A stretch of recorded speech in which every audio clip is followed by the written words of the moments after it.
my queen, my queen.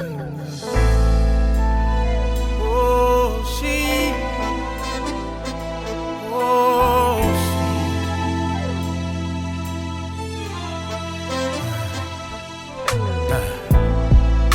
Beautiful, wonderfully made. She's heaven's angel, so strong, even in struggle, yeah. When life comes like a storm from every angle, she rises above it all, the backbone of every home. Nothing compares to all she do.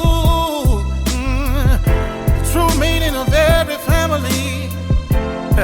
She's the glue. Yeah. Where would we be without you?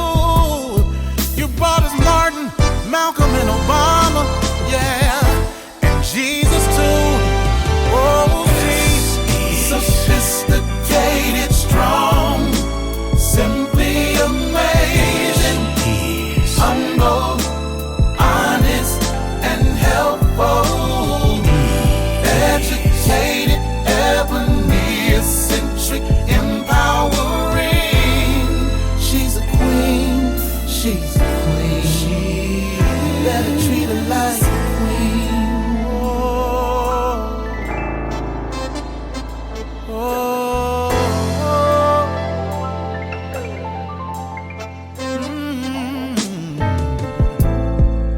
Her strength is amazing. Life inside, 9 months she's carrying back to work, 'cause the family she's carrying. Society don't give her just due, but she prevails and stands tall. A champion, a true woman. But nothing compares to all she do. Yeah, the true meaning of every family. She's the glue. Yeah, oh. And where would we be without you? Yeah, you brought us Martin, Malcolm, and Obama, and Jesus too.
Hello and welcome to Let's Talk with Bishop R.C. Blakes. R.C. is an author, empowerment teacher, and the proud pastor of the New Home Ministries of New Orleans, Louisiana, and Houston, Texas. His message circles the globe. His conversational and candid approach to challenging content makes him a relevant voice to all generations. Get ready for a life-changing transformational conversation.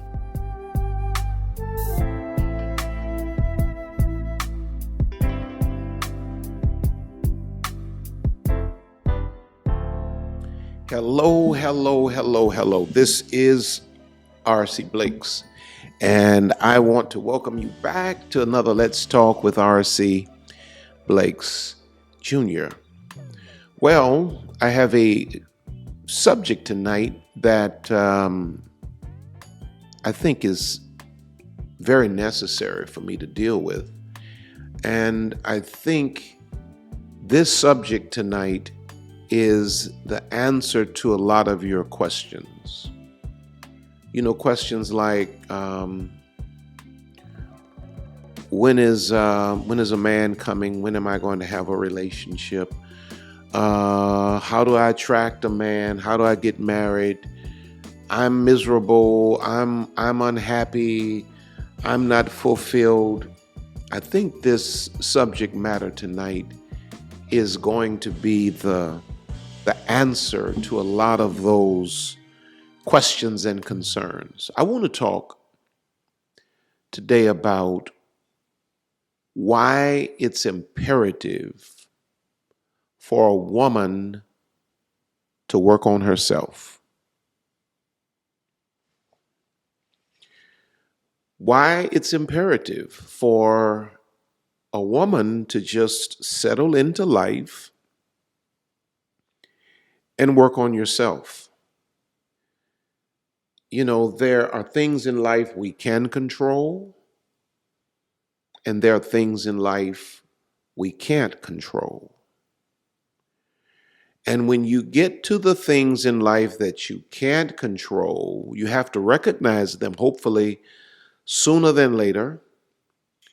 It would be advisable to not allow the things you can't control in life to drive you nuts. You know what I mean? And to just settle in and focus on the things in life that are in your control. And one thing that's always in your control is the management of you. And so you can't control when the right man is going to find you. You know, you can put yourself in situations or scenarios where you may be found. You can project yourself in a way that you can, but you can't ultimately control when that's going to happen. That's out of your hands, right? That's in God's hands. You have your part, but God ultimately has his part. And the major part of your part is you. And it's just imperative that as a generation of women, you get back to the reality that you're responsible for your own personal growth and development. And while you're sitting around whining and crying and worrying about things that are out of your control, you're not managing the things that are in your control, which means you are what? Probably not qualified for what it is you think you deserve or want. Well, let's jump in, because this conversation is really kind of just off of the dome, really. I mean, I jotted a few things down, but I'm just kind of really shooting from my heart on this one. Number one, it's your responsibility why a woman should work on herself. Just lock in and work on you. It's your responsibility, watch this, to God, the Creator, to maximize the life that God has given you as an individual.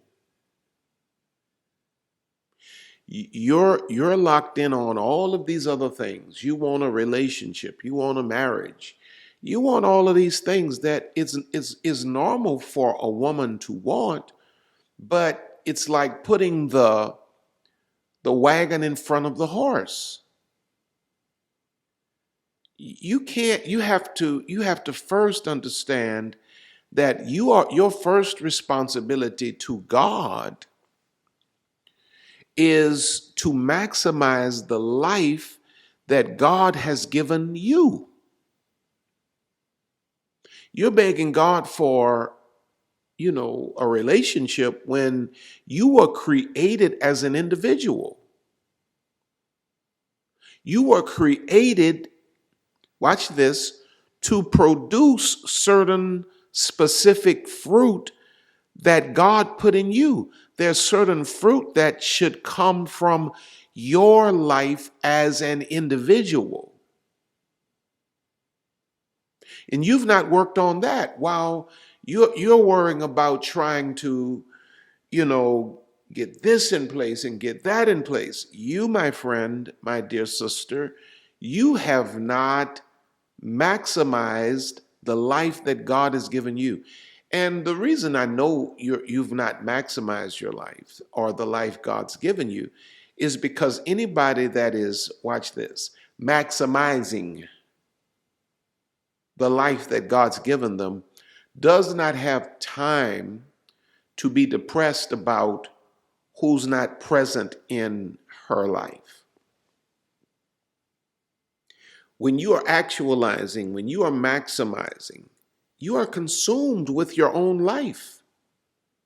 You may have thoughts and desires for certain other things, but you're not in a full-blown spin-out depression because you don't have a ring on your finger, or you're too busy fulfilling your base responsibility to God.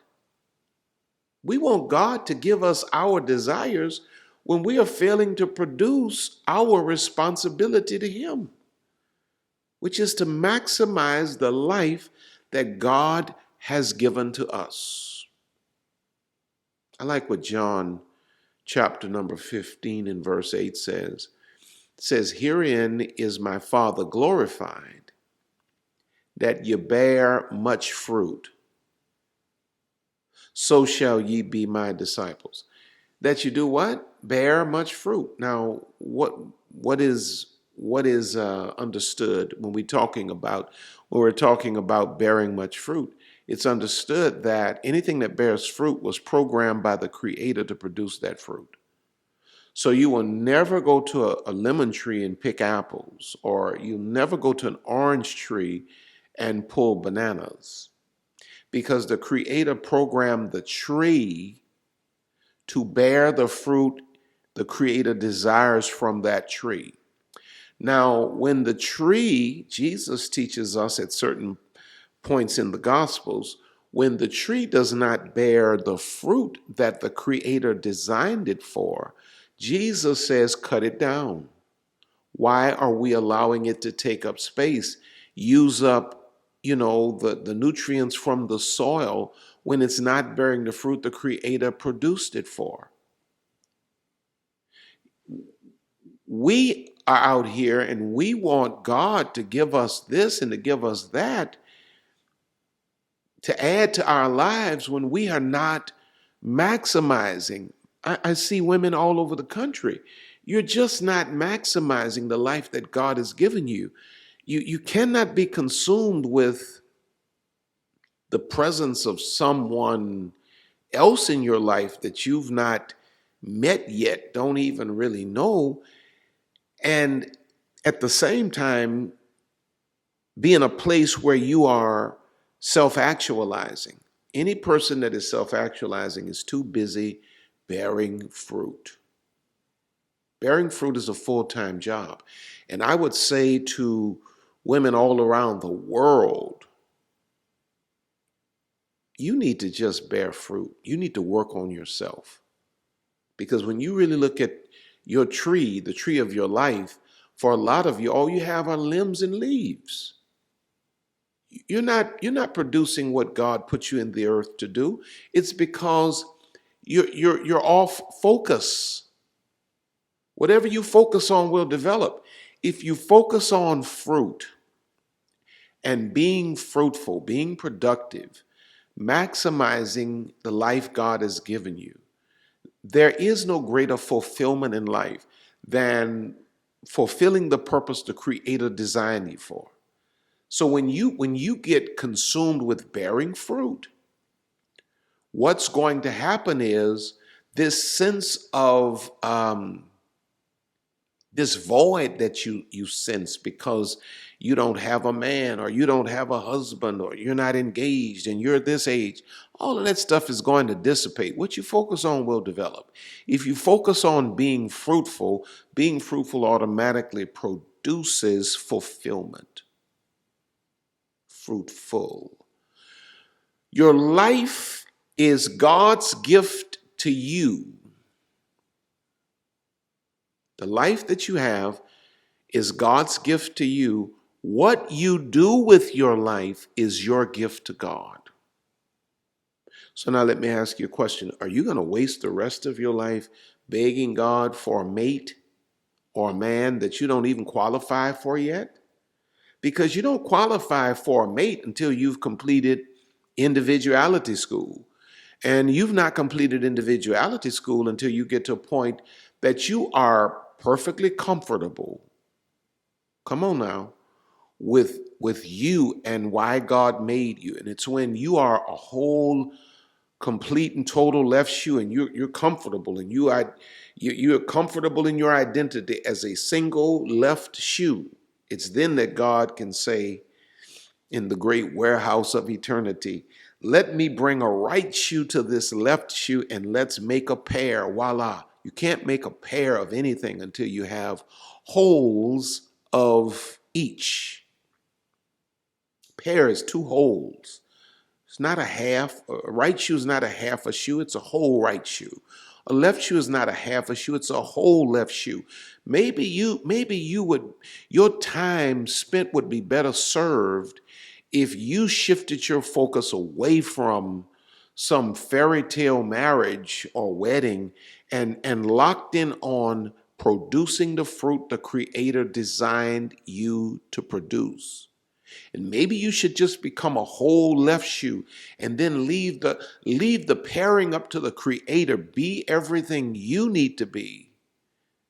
Because when a woman moves away from, watch this, the proper management of her own life, her own gifts, and her own potential, to make the pursuit of another or of a relationship her priority, it dishonors God. It dishonors God for you to show up on the dance floor of life when God is the one that brought you and then beg to dance with someone else.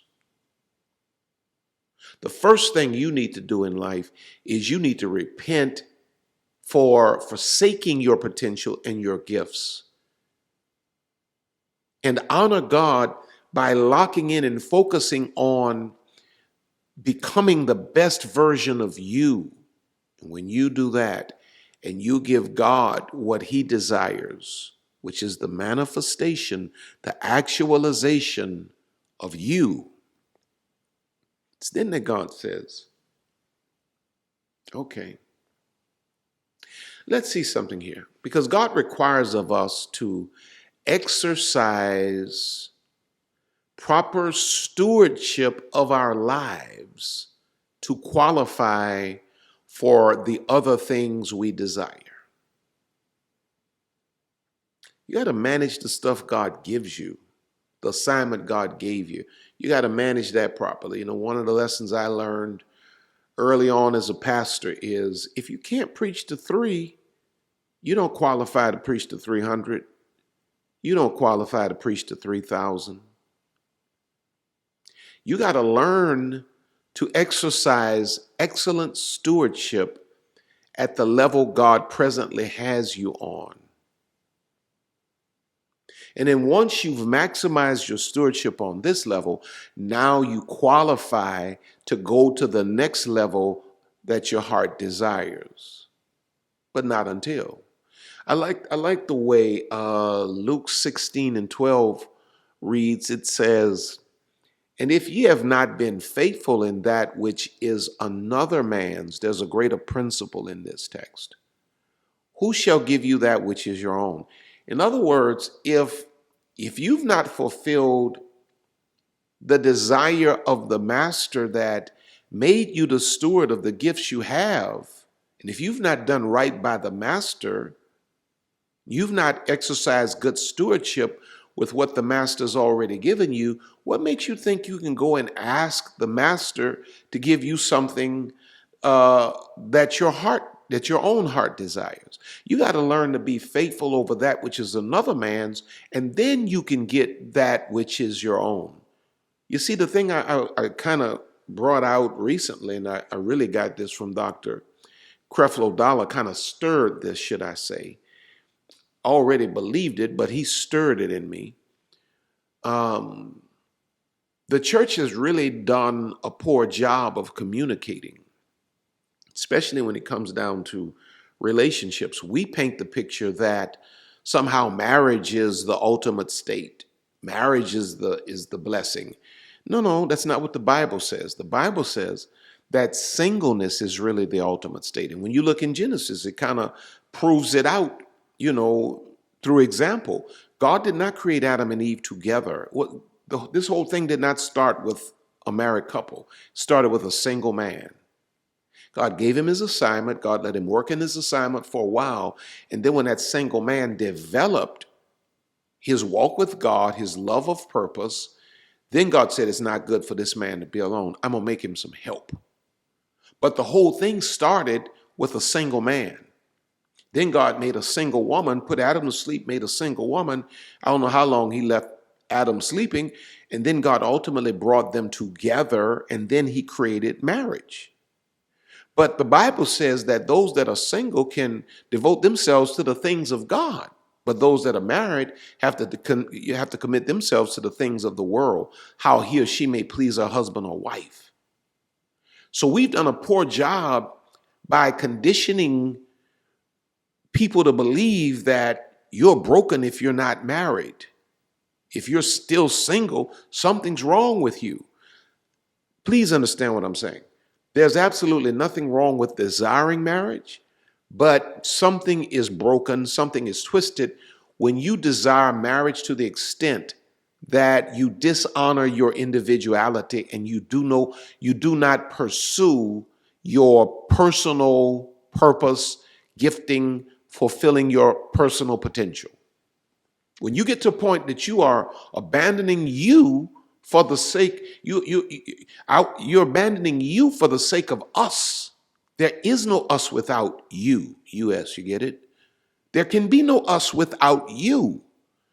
And so I think women need to pause and get back to the idea that, or should I say the fact, that it's your responsibility to God to maximize the life that God has given you. And when you've done that, now you qualify to say to God, Father, I've done I'm doing what you've asked me to do, and I'm doing it on a daily. I'm producing fruit. Here's the desire of my heart. But most women have forsaken themselves. You've forsaken you for some fantastical idea of us. But the beginnings of us is the fulfillment of you. Number two, why a woman should work on herself. Number two, self-development destroys desperation. We've got too many desperate women today. We have just entirely too many desperate women today. Too many desperate women today. It's a bad look.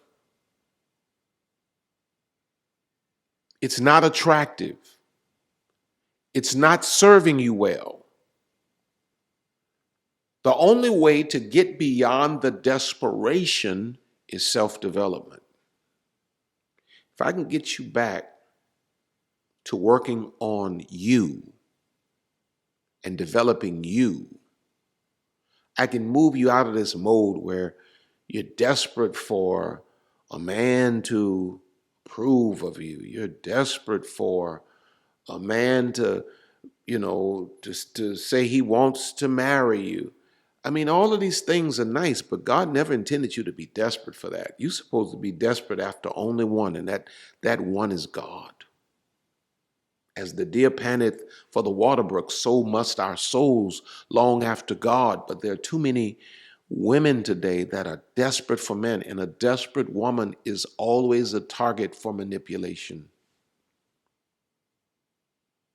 There's something unattractive about a desperate woman. She will always misrepresent herself in circles where even potential mates are present, because women that are actually wife conscious, are never desperate. They're always going about doing their business. Ruth was working. That's how Boaz recognized her. Rebecca was working and serving. That's how Abram's servant recognized Rebecca for Isaac. Women that are working on their self-development destroy the sense of desperation that many women are plagued with today. There's no way in the world you're supposed to be around here completely and totally depressed because you don't have a man. And, I'm 30 years old and I don't have a man. And so now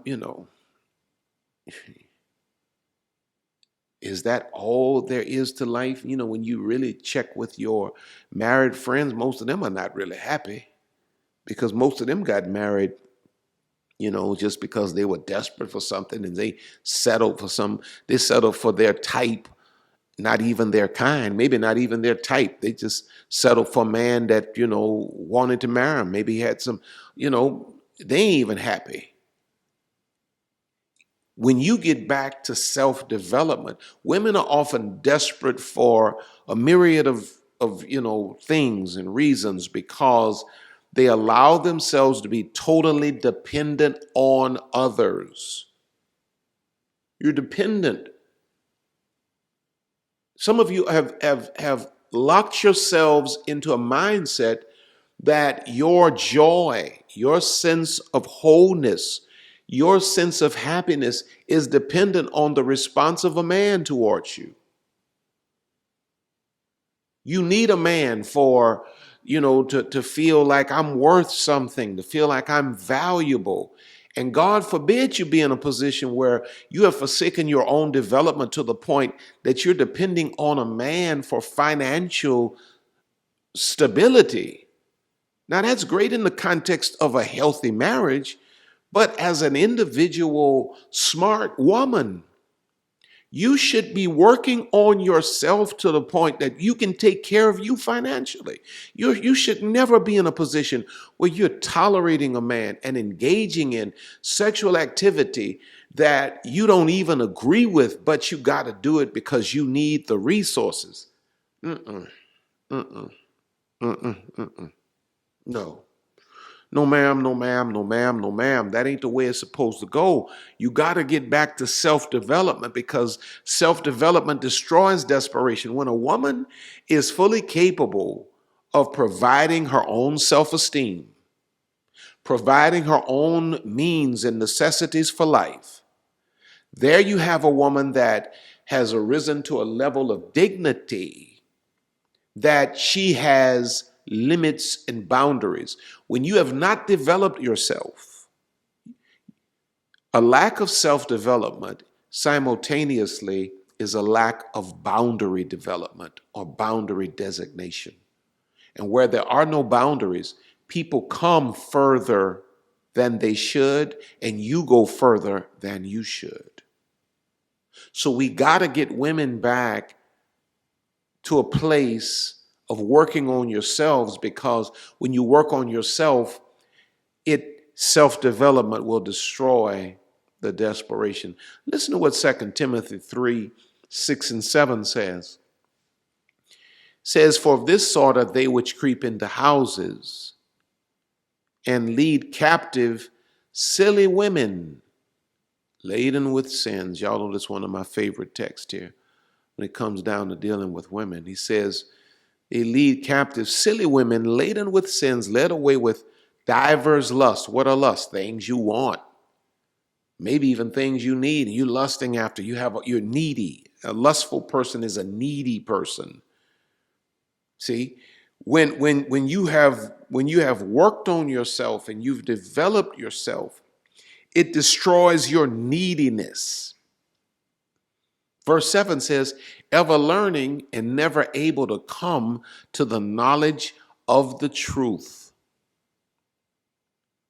When you have not worked on yourself, developed yourself, you will have an undercurrent of desperation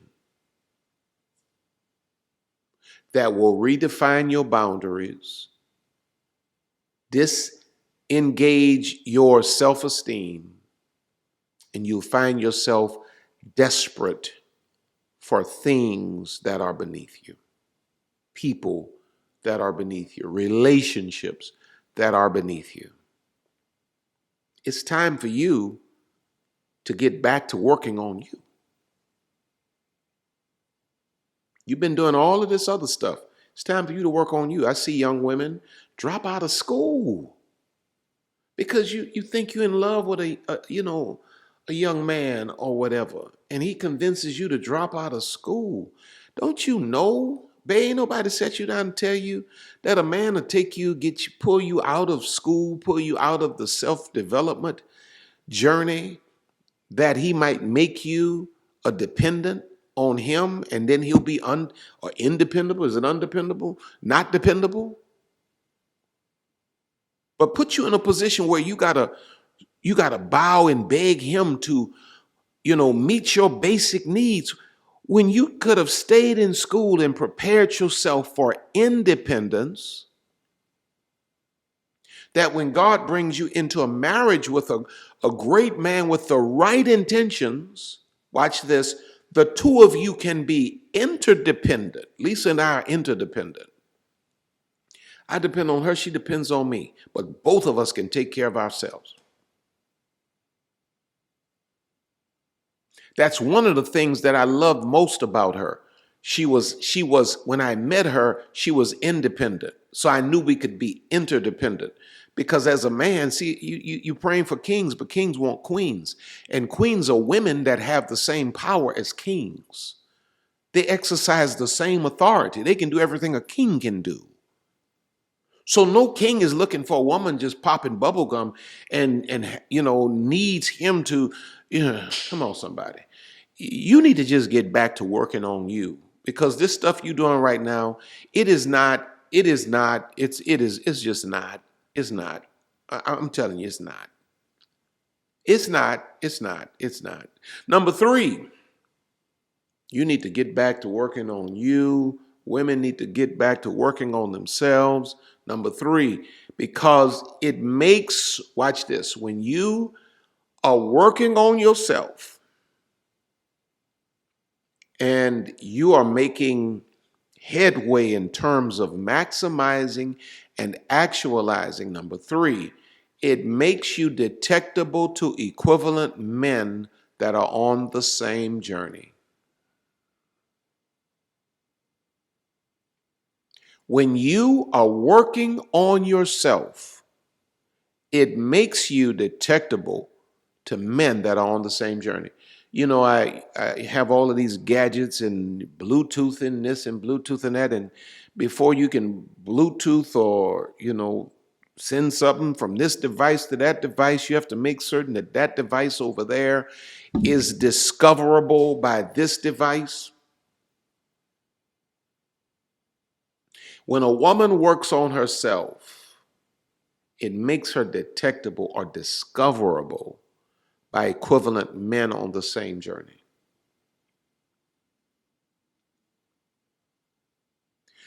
Quite often, we have a desire for things we don't qualify for. We've not done the work to actually qualify for the things we're begging God for. The greatest thing a woman can do, especially to advance her relationship possibilities, is to maximize her own life and attract an equivalent. Now, you're not going to attract husband material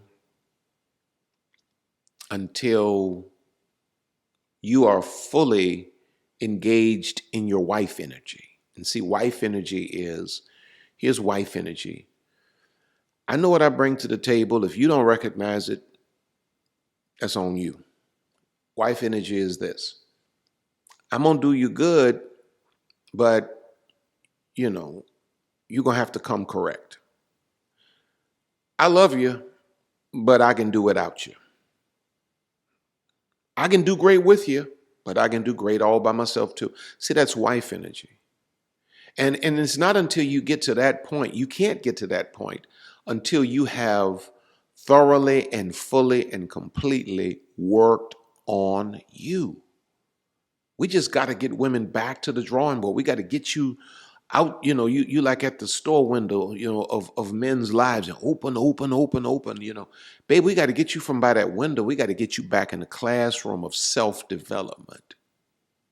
And as you upgrade yourself, your soul internally, you're going to find that you're going to attract like kind. Amos 3:3 says, can two walk together except they be agreed? There has to be an unspoken agreement.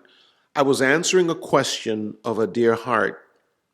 She was asking me the question about, the difference between choosing your type versus choosing your kind. And type deals with the superficial, the visual, and all of this kind of thing. Kind deals with the internal, the unseen stuff. When a woman has really worked on herself, she elevates her consciousness from a place where she's no longer just looking through her eyes, but she's sensing and discerning with her spirit. And watch this. The right kind of man is discerning her at the same time. You attract equivalent men when you rise to a certain level of consciousness yourself. Because a husband kind of man, he's looking deeper than the surface. But now watch this. Can two walk together except they be agreed? You are responsible to finish you before you move to the next level. If you're going to be in agreement with the man that would be the husband kind of man, you're responsible to bring a wife level woman into that scenario. If you don't work on you, ain't nobody else going to work on you.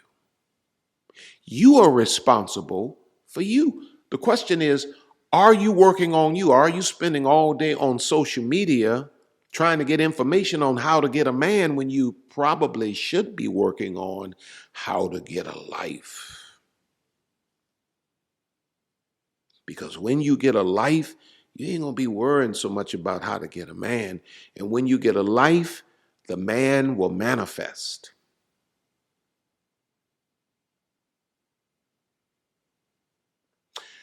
Now, number four,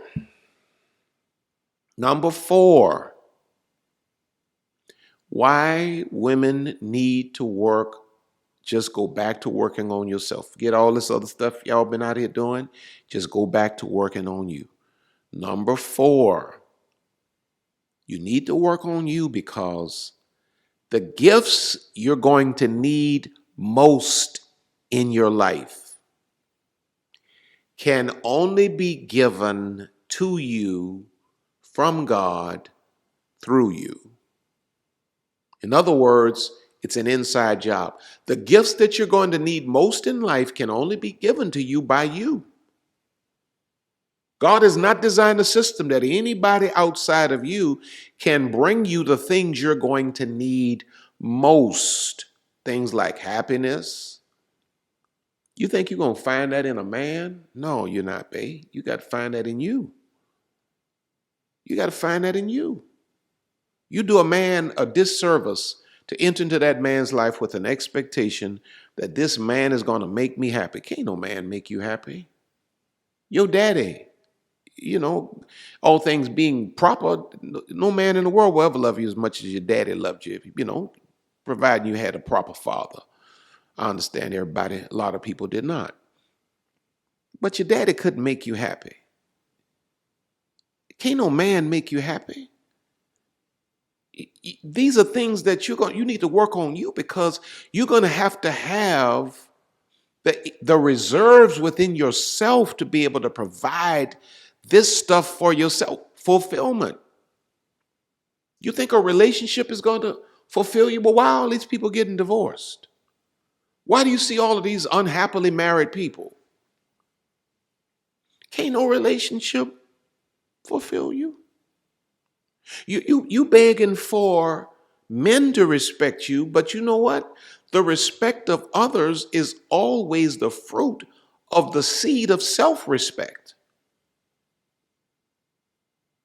These are gifts that you have to be able to give to yourself. Listen to what Galatians 6:4 says.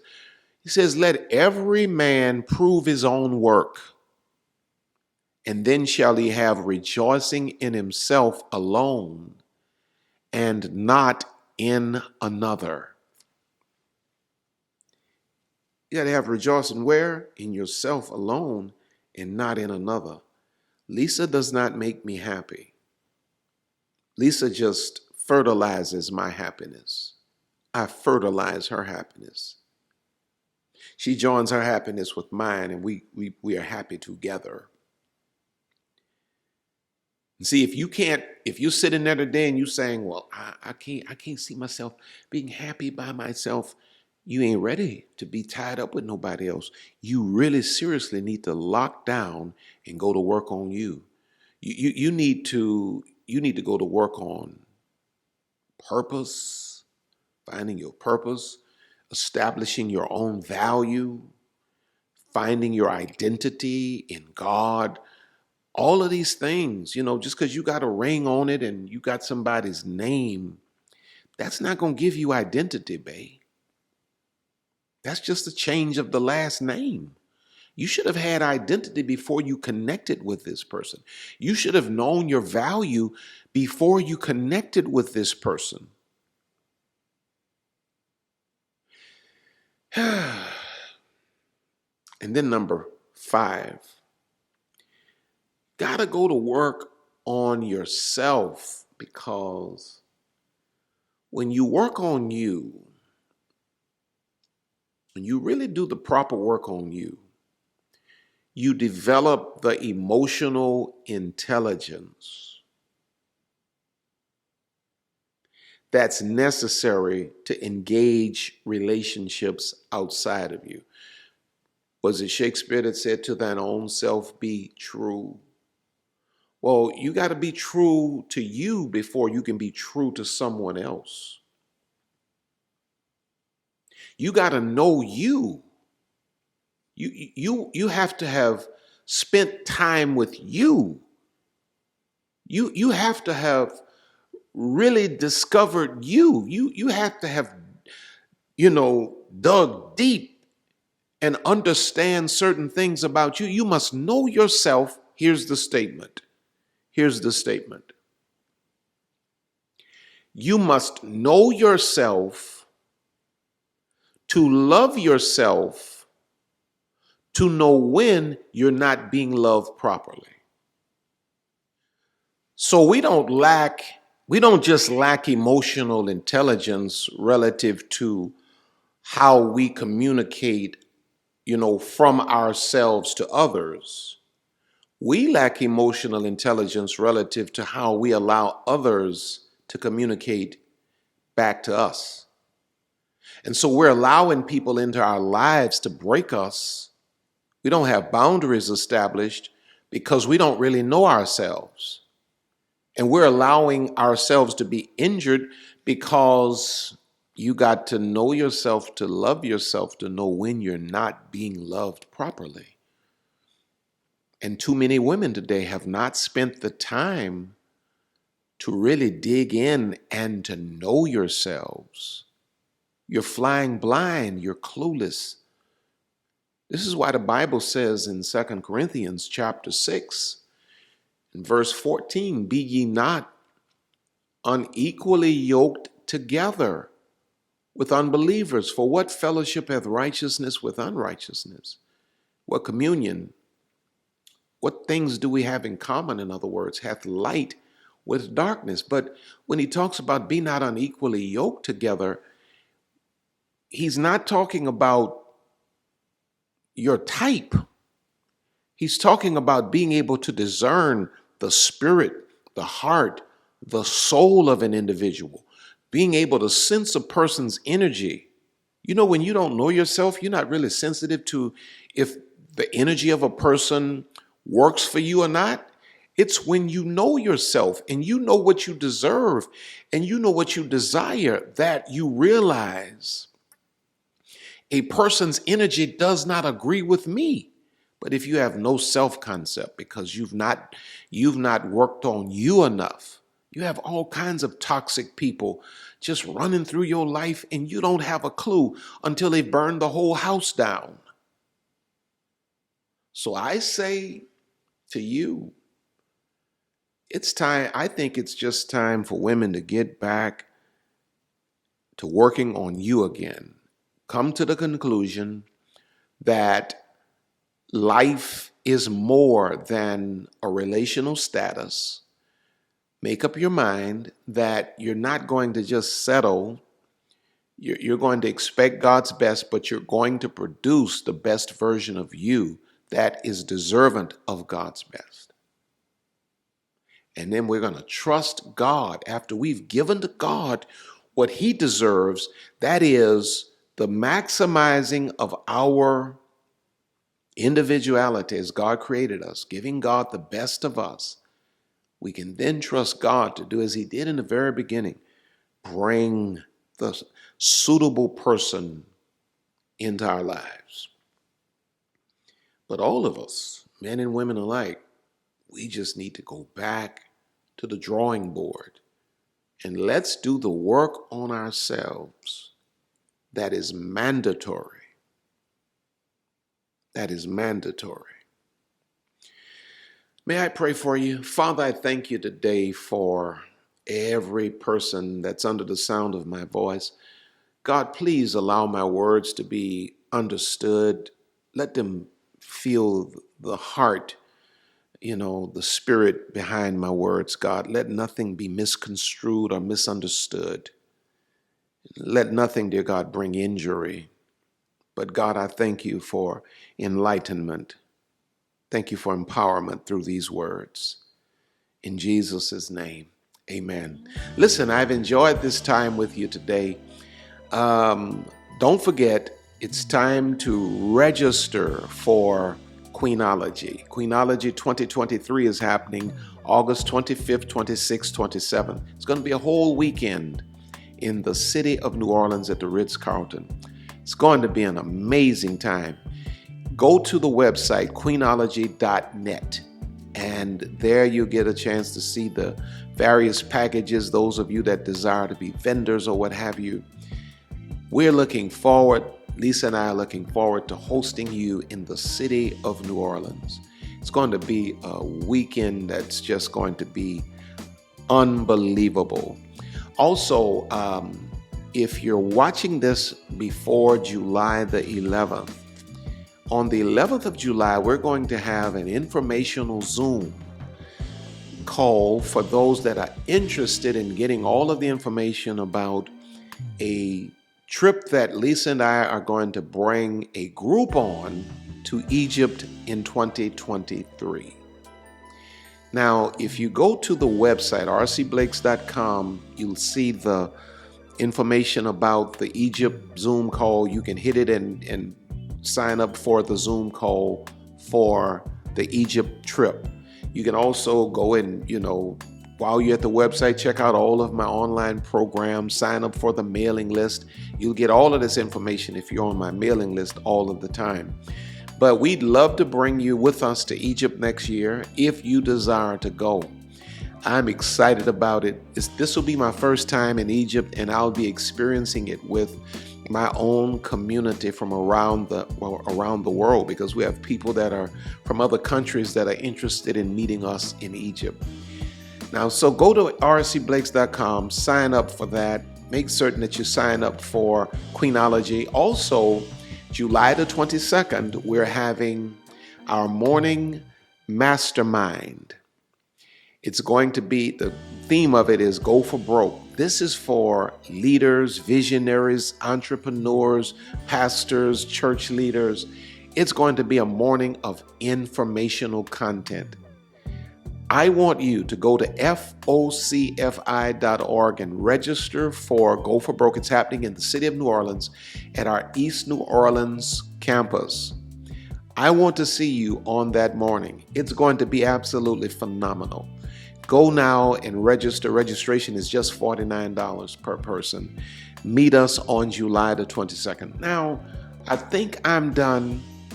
I think I've said all I need to say today. I love you all.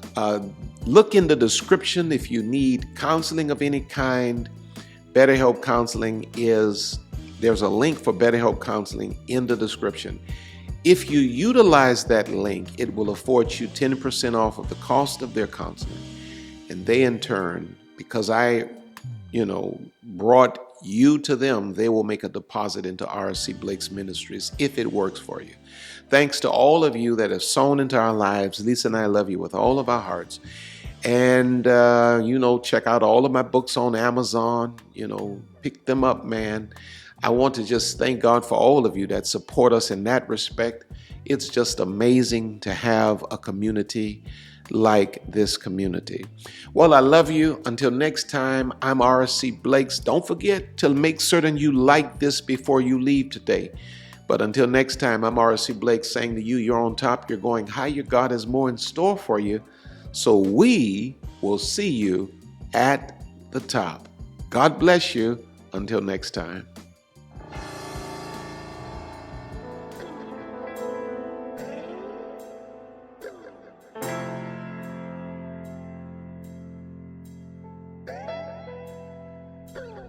We here at RC Blakes Ministries want to thank you for spending this time with us today. RC and Lisa are always honored to have you with us. Don't forget to reach out to us by visiting our website at www.rcblakes.com. While you're there, you may join our mailing list and receive a free download of The Laws of Manifesting Your Vision by RC Blakes. Also look at all of the online programs by RC. You may find all books written by RC and Lisa. Once again, all of us here at RC Blakes Ministries want to thank you from the bottom of our hearts. And as we always say, see you at the top.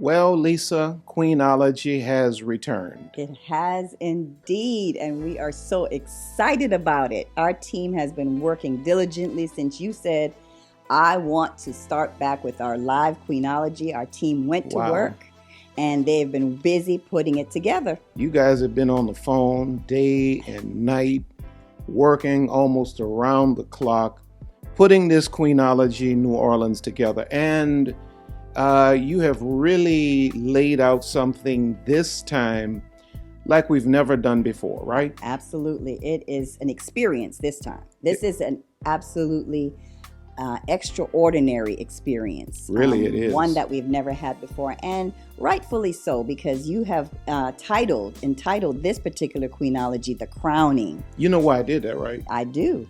We started off, the whole movement started with the father-daughter talk, where we really identified all of the issues that a lot of women struggle with. Then we went to Queenology, where we start talking about there's a queen in you and the mindset. Then we went to the training for reigning. Yes. And so now there's nothing left but the coronation, the crowning. The crowning. And our queens are ready. They've been prepared, they've been taught, they've been trained, and so they're ready. So we've put together 3 amazing packages because we want everybody to have an opportunity to participate in this experience. Correct. So we have the Royal Court package, and all of the details are on the website. So I want you, when you go to the website, look at the details on the website under each package. There's the Royal Court. That's Correct. the entire weekend. Then we have the Queenology Live Intensive with a brunch. Correct. And so that has all the details and what's included. And then there's a third package with the brunch and the vendor opportunities. All of that is detailed on the website. Correct. And if you can't afford to do the whole weekend thing, the big package, the main thing is the intensive. That is the main thing. And I want you to keep that in mind. I want to see you in New Orleans, Louisiana. It's going to be amazing. What are the dates? The dates are August the 25th through the 27th. And we are planning an amazing experience for you. It's going to be held at the beautiful Ritz-Carlton in the city of New Orleans. And it's just going to be an extraordinary event. We've never done anything like this. We have not. The team made it just as much as possible, as affordable as possible for all of you, because we want to make sure that you get a chance to register. So hurry and get registered. Choose your package and get registered. Don't procrastinate, because we want you here. We want you in the city of New Orleans. Queenology returns. It is the crowning, the coronation, and women are going to be here from all over the United States of America and probably from some other countries. Absolutely, because we do have followers across the world. So we're expecting them to come too. Exactly. Anything you want to say before we let them go? There's so much in store for you. Make sure that you register. Bring your girlfriends. I have some people that are bringing groups already. So get them together and come on and be a part of this amazing experience. That's right. Come and experience New Orleans with us. Well, we love you. We thank you for considering, and we thank you for supporting us for so many years. Queenology returns. It is the crowning. Welcome to the coronation.